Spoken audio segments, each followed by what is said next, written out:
Mày bị chủ năng mày liên nữa. Nãy tụi mới làm một cục á. Trời ơi. Tao đâu biết đâu mà. Tách chưa? Ủa em hỏi là không phải là mày tách chưa là anh nói là tách tánh không? Tách chưa? Yes sir.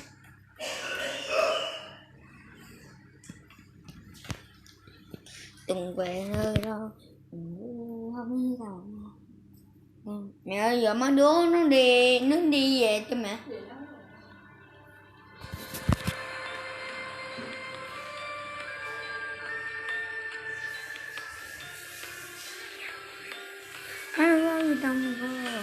Anh sẽ hồi đưa cái cô hồi nãy mẹ của Diệu Linh hay sao á, mẹ Diệu Linh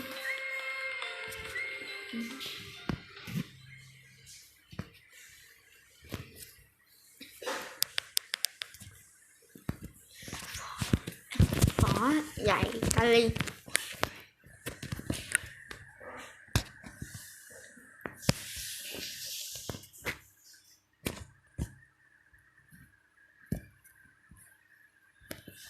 Anh đã gì sao?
Nhiều nhiều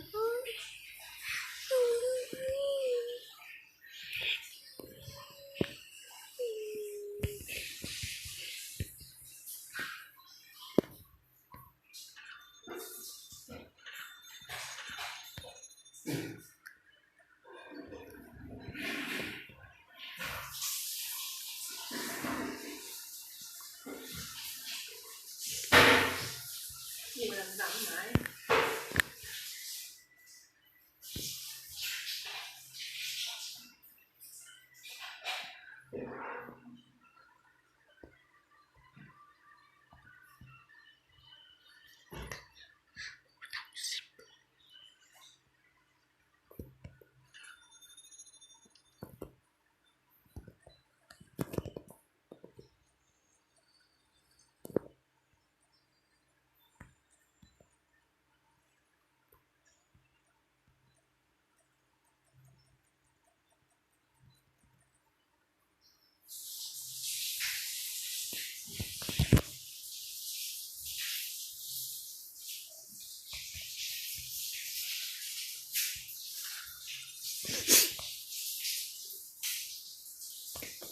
Nếu rồi ta bây giờ xếp nó đặt thành cái này rồi.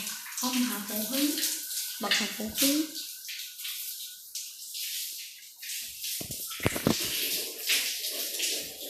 Ra. Dép quá rồi sao?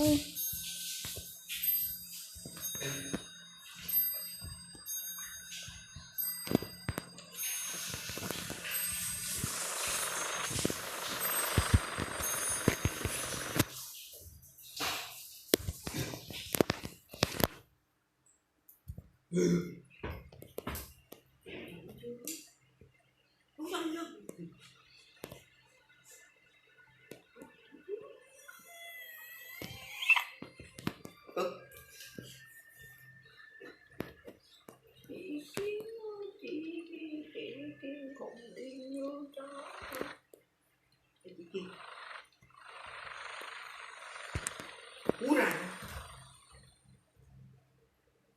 Ui à.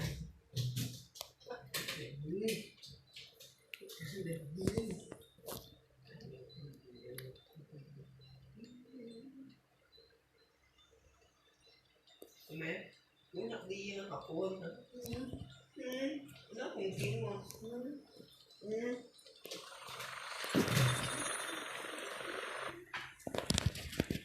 Anh đi học phụ huynh lúc anh chồng đó. Anh đi học phụ huynh lúc qua xong rồi. Chị chó kìa. Con chó. Mắm bổ nè. Tèo. Tèo. Bắt tè hả?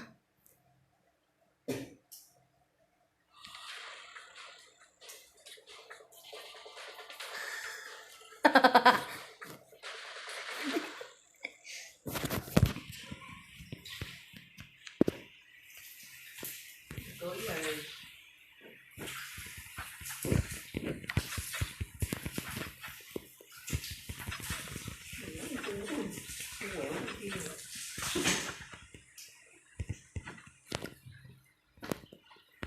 Chị chó kiên điên cùng như con cặc. Xua đuổi cái gì.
Hả?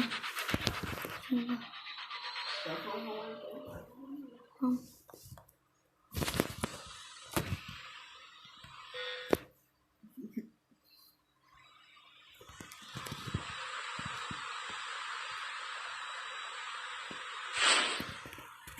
Định hả?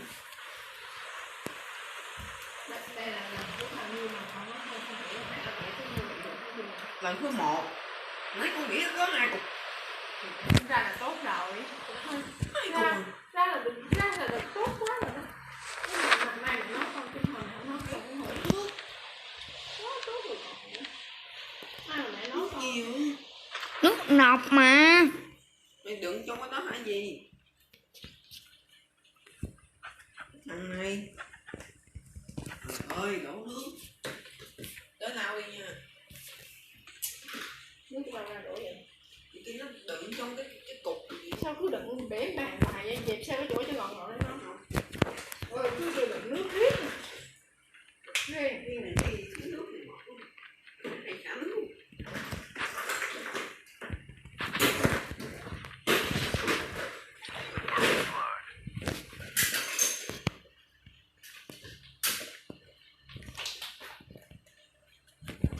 Hùng kiều cháu hùng đi nhiều con số.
Safe zone is collapsing.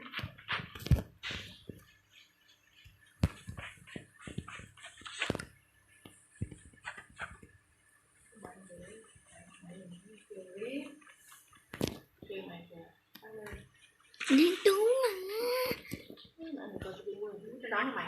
Một miệng Tao này một. không cho tao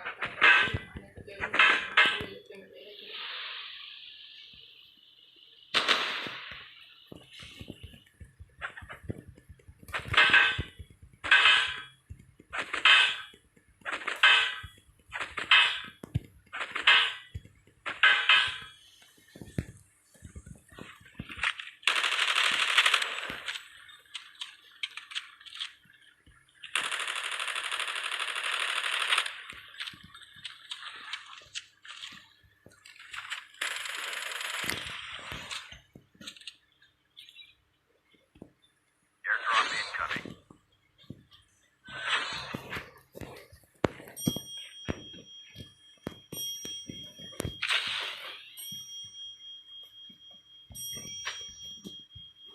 The revived flight will arrive.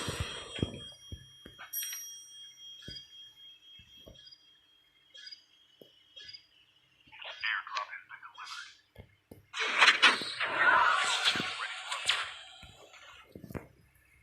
Exploration begins.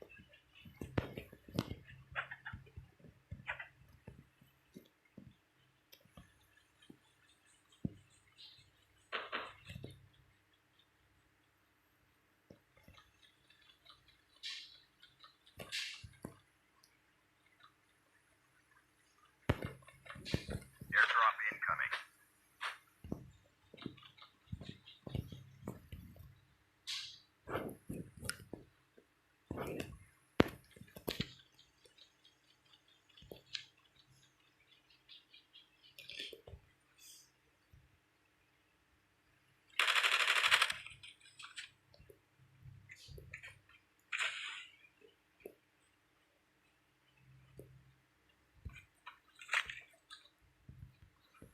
Exploration begins.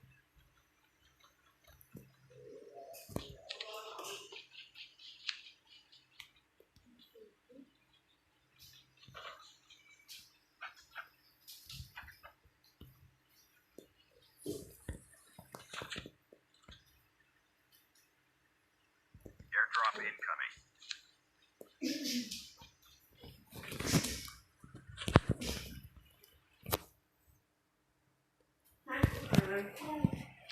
Mua vô canh cho cái con chim non. Đã thấy hai con hàng lạnh á. Khủng lắm mày.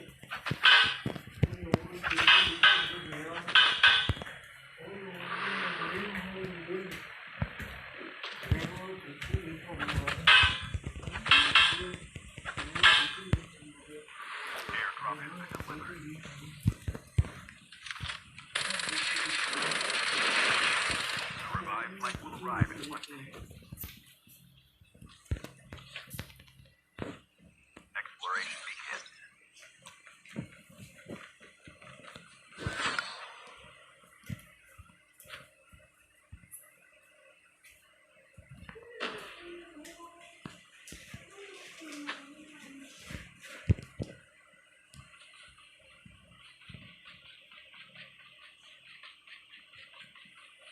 Đơn mà.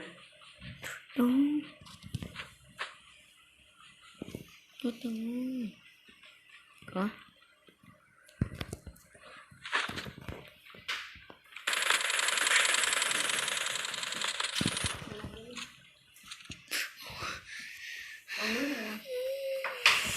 Uống nè. Nó uống đủ. Uống xuống gì vậy? Nó còn cái gì? Trời ơi, ký luôn. Ủa? Là biết chip bơm mất 2 hả? Airdrop incoming.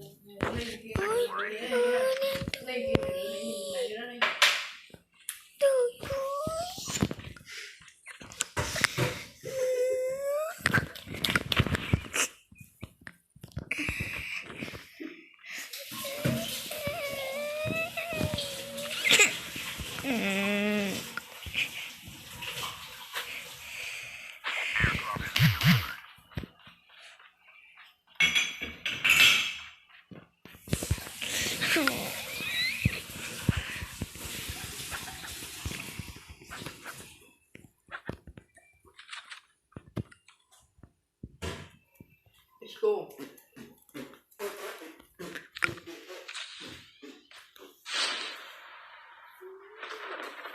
The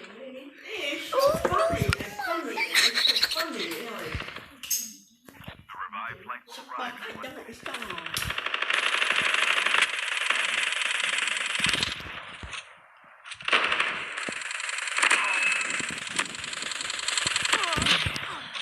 Ôi một cái thằng. Một cái hai cực hiếm được. Đã. Đi nhanh lên. Tank has Ừ, been nhé. delivered.